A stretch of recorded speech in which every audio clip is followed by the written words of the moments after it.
সমর্পিত চরিঞ্চিরাত করুণায় অবতীর্ণ কলৌ সমর্পিয়তুম উন্নত উজ্জ্বল রসাং সভক্তিশ্রিয়ম হরিপুরট সুন্দর দ্যুতি কদম্ব সন্নিপিত সদা হৃদয় স্পন্দরে স্ফুরতু সতী নন্দন।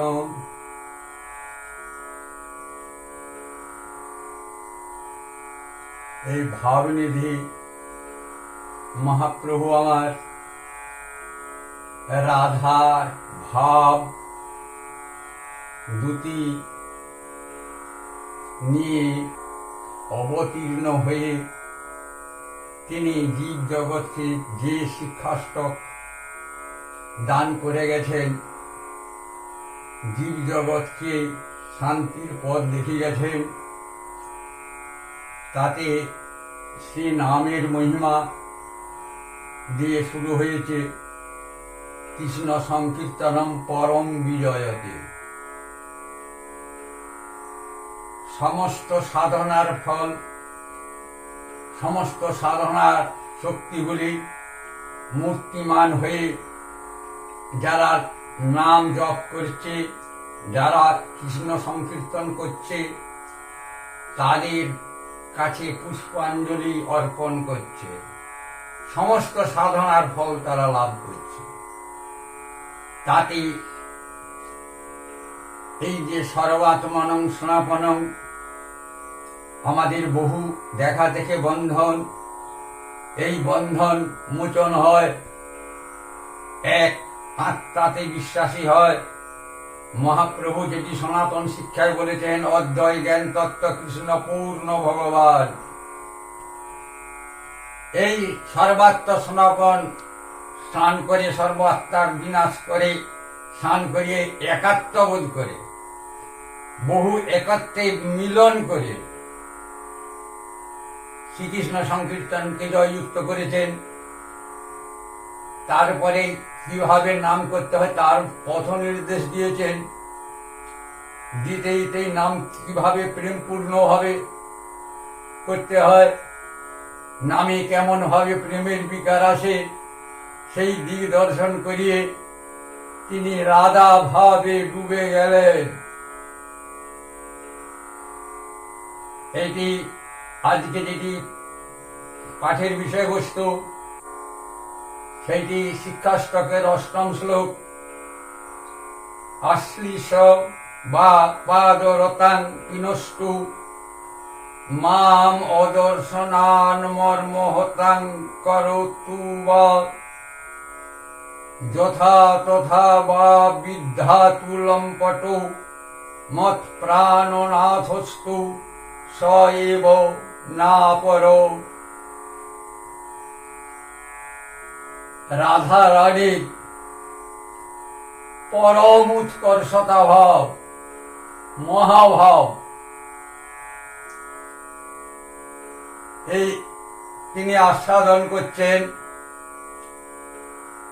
রাধা পূর্ণ শক্তি, কৃষ্ণ পূর্ণ শক্তিমান, দুই বস্তু ভেদ নহে শাস্ত্র পরমান। অগ্নিতে জ্বালাতে জ্বলছে নহে কবু ভেদ, মৃগমদ তার গন্ধ জ্বলছে অবিচ্ছেদ। তৈছে রাধা কৃষ্ণ একই স্বরূপ, ভাব রস আস্বাদিতে দুই এক রূপ। কৃষ্ণ কেবলমাত্র রস নয়, রসরাজ। রাধারানীয় ভাব নয়, মহাভাব স্বরূপিণী। দুই একত্রে মিলিত হয়ে রাধারানীর মহাভাব সমুদ্রে তিনি ডুবলেন। তার বর্ণনা দিচ্ছেন সেইভাবে যে, হে সখী, সেই শ্রীকৃষ্ণ আমাকে আলিঙ্গন করে বুকে জড়িয়ে ধরে নিষ্পেষিত করুক, আমাকে আনন্দই দেখ, বা আমাকে দর্শন না দিয়ে মর্মহতাই করুক।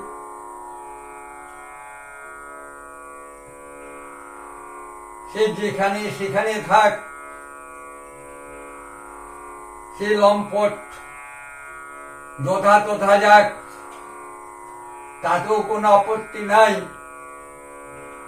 তবু তো সে আমারই প্রাণনাথ, অপর তো কেউ নয়। রাধারানীর যে সামর্থ্যারতি, এই সামর্থ্যারতির মূর্ত প্রকাশ।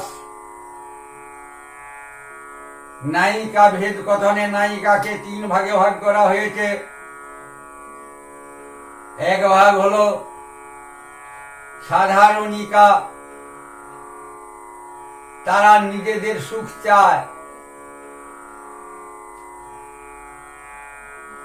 নায়কের সুখ হলো কি না হলো সেটা লক্ষ্য করেনি।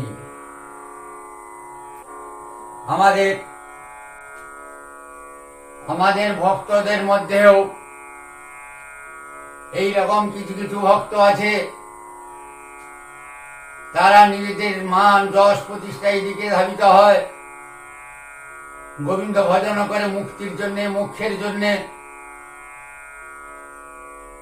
এরা স্বার্থপর। যুগ যুগ ধরে মুনি ঋষিরা দেখেছি, মহাজনরা দেখেছি, পাহাড়ের গুহায় যে যোগ সাধনা সমাধিতে নিজের আত্মার মুক্তি, নিজের শান্তি চায়। ভগবান কোথায় কে আছে না আছে সেদিকে লক্ষ্য করেনি। তিনি যে বহুরূপে প্রকাশিত,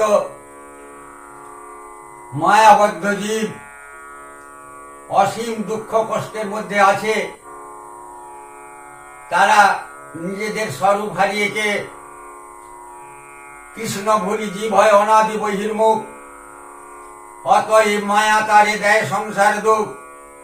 কবু স্বর্গে উঠায়, কবু নরকে ডুবায়, দণ্ডজনে রাজা যেন নদীতে চুবায়। এই দুর্দশায় তাদের চিত্ত বিগলিত হয়নি। এরা সাধারণিকা। আর সামঞ্জসা, যারা উভয়ের সুখ চায়, নিজেও সুখী হতে চায়, নায়ককেও সুখী করার চেষ্টা করে। এই অবশ্য কিছু ভক্ত আছে, তবে সাধারণিকার চেয়ে সংখ্যায় অল্প। এরা কিন্তু চায়, এদের চাওয়া অন্যরকম। কিরকম? এই পতিত অধম পাষণ্ডদের দিকে তাদের করুণা আছে, তাদের মধ্যে নাম প্রেম প্রচার করেন, তাদেরকে সুপথ দেখান, নিজেরাও ভজন করেন। এরা জগতের আচার্য স্থানীয়। কেউ আচার করে না করে প্রচার, এটা সাধারণিকা আগে বলেছি। কেহ প্রচার করে না করে আচার। যদি নিজে না আচার করলো তাদের প্রচার ব্যর্থ হয়। এদিকে পাষণ্ড বা ভণ্ড বললে ভুল হবে নি। কিন্তু আচার প্রচার নামে করে 2 কার্য। তাহারেই জানিবে তুমি বরণীয় আর্য। এরাই আচার্য, এরাই জগতের শিক্ষক, এরাই গুরু রূপে জীবের দ্বারে আসে। আচার্য মাং বিজানিয়ার নামে মন্নত কহিচিত, নমর্তা বুদ্ধা সুয়েত সর্বদেবময় গুরু।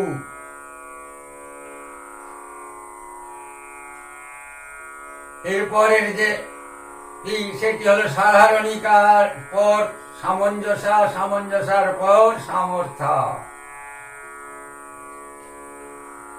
সামর্থ্য অদৃশ্য, সে একমাত্র রাধারানী। সব সময় কৃষ্ণ সুখে সুখী, কৃষ্ণ দুঃখে দুঃখী, তার সাজসজ্জা কিসের জন্য? আমাকে দেখে আমার প্রাণনাথ যদি খুশি হয়, তাকে যদি ভালো লাগে, এই জন্য তার সাজসজ্জা। তাহলে তার গৃহবাস কেন? প্রেম বর্ধিত করার জন্য। সেই জন্য তিনি ঘর কন্যা ছাড়েননি, সব সময় গোবিন্দ ভাবে ভাবিত। এই রাধা, রাধা শব্দের খুব সরলতম অর্থ বারবার বললেই প্রকাশ পায়। বারবার যদি আমরা বলি রাধা রাধা রাধা রাধা রা, তাহলে ধারা তার গতি নিম্নমুখী, আর নিম্নমুখী ধারা যখন ঊর্ধ্বমুখী হবে তখনই রাধা রাধা রাধা। এই রাধা মহাভাব স্বরূপিণী রাধা। তিনি বলছেন যে সেই লম্পট যেখানে সেখানে থাকুক, বা আমাকে অদর্শন দিয়ে দুঃখ দেখ, তবুও তো তিনি আমারই প্রাণনাথ। মদীয়তাময়ী প্রেম। ভাব দুটি আছে, একটি তদীয়তাময়ী আর একটি মদীয়তাময়ী। তদীয়তাময়ী প্রেম কিরকম না, তুমি আমার, আমি তোমার। এই দুটার মধ্যে কোনটা? যদি বলি আমি তোমার, আমি তো তোমাকে অর্পণ করলাম, তার মানে তুমি আমার ভার নাও। এটাতেও সামান্য স্বার্থ আছে ভার মুক্ত হওয়ার। রাধারানীর সে ভাব নয়, তুমি আমার, তোমার ভার নিলাম। সেই জন্য বৃন্দাবনের রাজা রাজা প্রজার ভার বহন করে। তাই রাধারানী বৃন্দাবনের রাজা। এই উদ্ধব সন্দেশে রাধারানী বলেছিলেন, আমি রাজা হয়ে তার ভার নিয়েছিলাম। হে উদ্ধব, তাকে তোমরা রাজা সাজিয়েছ, তোমরা তার উপর ভার দিয়েছ। কত ভার বহন করতে করতে তার না জানি কত কষ্ট হচ্ছে। আমি যদি জানতাম, যদি মনে প্রাণে বুঝতে পারতাম মথুরায় রাজা হয়ে সুখী হয়েছে, তাহলে আমি এই মুহূর্তে আনন্দ নৃত্য করতাম, আমার বিরহ বেদনা থাকতো নেই। এইখানেও রাধারানীর সেই সামর্থ্যারতির প্রকাশ। সেই ভাবটিকে মহাপ্রভু খুব সরল ভাষায়, সংস্কৃত ভাষায় বর্ণনা করেছেন কবিরাজ গোস্বামী। তার সুন্দর ত্রিপদী ছন্দে বর্ণনা দিচ্ছেন।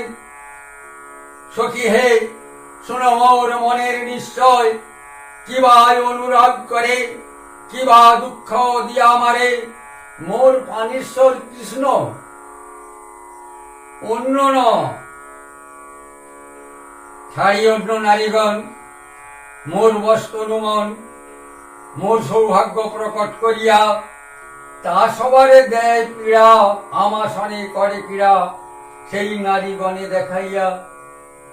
আমাকে ভালোবাসে, অপরকে আঘাত দেয়, তবুও সে আমার প্রাণনাথ। কিংবাতি হলম্পট শট ধৃত সুকপট, অন্য নারীগণ করে সাথ মোর দিতে মনপীড়া, মোর আগে করে ক্রিয়া, তবু তিহ মোর প্রাণনাথ। তবু তো আমার প্রাণনাথ।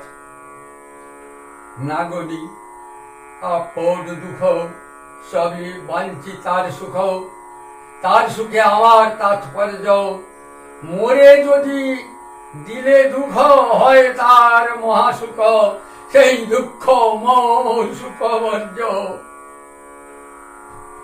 জয় জয় রাধে। এখানে রাধাবের চরম প্রকাশ।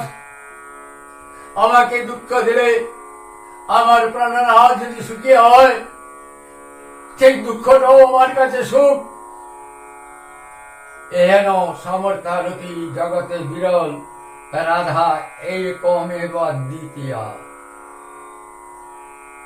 তারপরে কি বলছে, যে নারীকে বাঞ্ছে কৃষ্ণ, তার রূপে কৃষ্ণ, তাই না পাইয়া কায়ে হয় দুঃখী, মুই তার পায়ে পড়ি লইয়া যাও হাতে ধরি, ক্রীড়া করাইয়া তারে করে সুখী।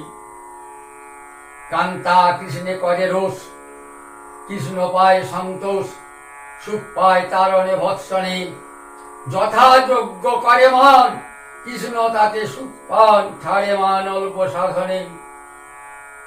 সে নারী দিয়ে কেন কৃষ্ণ মর্ম নাহি জানে, তবু কৃষ্ণেই করে গাঢ় রোষ, নিজ সুখে মানে লাভ পড়ু তার শিরে বাদ, কৃষ্ণের মানিয়ে সন্তোষ।